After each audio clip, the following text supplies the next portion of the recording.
বন্ধুরা, আমি আজকের চলে এসেছি আবার একটা নতুন রেসিপি নিয়ে। তো আজকের আমি মৌটি মাছের আলু দিয়ে তরকারি করব। এই দেখুন বন্ধুরা, মৌটি মাছ নিয়েছি, এবারে নুন হলুদ দিয়ে মাখিয়ে নেব।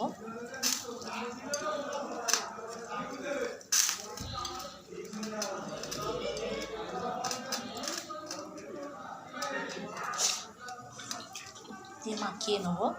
যেহেতু আমি আলু দিয়ে করব, এখানে নিয়েছি আলু, পেঁয়াজ, টমেটো, কাঁচা লঙ্কা, ধনেপাতা।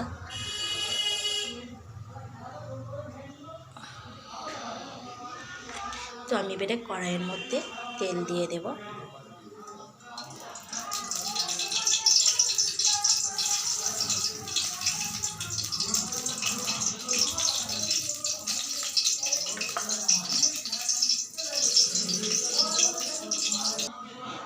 কড়াইয়ের তেল গরম হয়ে গেছে, আমি এবারে মাছগুলো ছেড়ে দেব।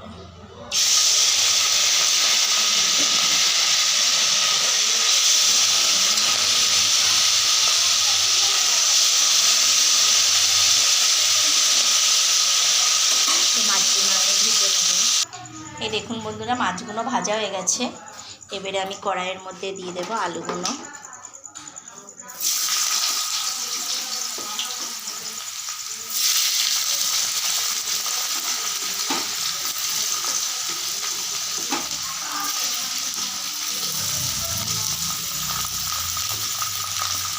এবারে এর মধ্যে দিয়ে দেবো আমি একটু সামান্য মতো হলুদ,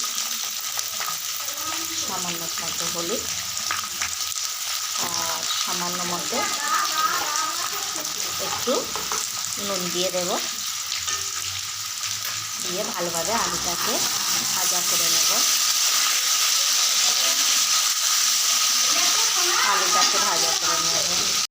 দেখুন বন্ধুরা, আলুগুলো ভাজা হয়ে গেছে, লাল লাল করে ভেজে নিয়েছি। এবারে এর মধ্যে দিয়ে দেবো আমি কেটে রাখা কাঁচা লঙ্কা দুটো দিয়ে দেবো, পেঁয়াজগুলো দিয়ে দেবো,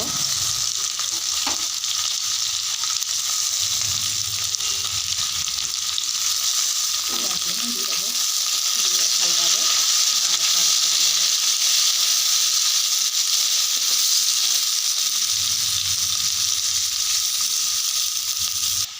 দেখুন বন্ধুরা, এবারে এর মধ্যে দিয়ে দেবো আলুগুলো, যেহেতু ভাজা হয়ে গেছে আলু পেঁয়াজ। এবারে এর মধ্যে দিয়ে দেবো আদা রসুনটা দিয়ে দেবো। দিয়ে ভালোভাবে নাড়াচাড়া করে নেব।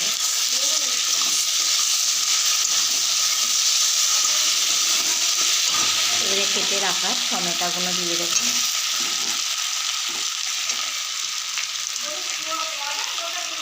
দেখুন বন্ধুরা, আদা রসুনটা ভালোভাবে ভাজা হয়ে গেছে। এবার আমি তার মধ্যে দিয়ে দেবো 1 চামচ হলুদ গুঁড়ো।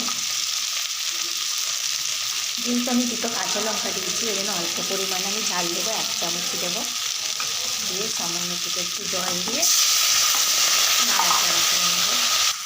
দেখুন বন্ধুরা, ভালোভাবে আমার আদা রসুন, তারপর লঙ্কাগুলো, হলুদ গুঁড়ো সব দিলাম, দিয়ে ভালোভাবে কষানো হয়ে গেছে। এবারে আমি জল ঢেলে দেবো।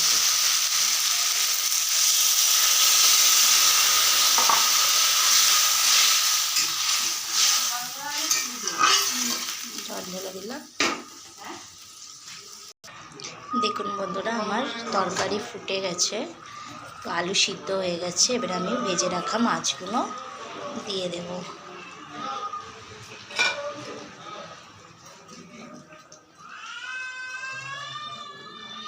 এবারে আমি কেটে রাখা ধনেপাতাগুলো উপর দিয়ে দেব। আমার রেডি হয়ে গেছে, এবারে নামিয়ে নেব। বন্ধুরা, আমার রেডি হয়ে গেছে, এবারে আমি নামিয়ে নেব।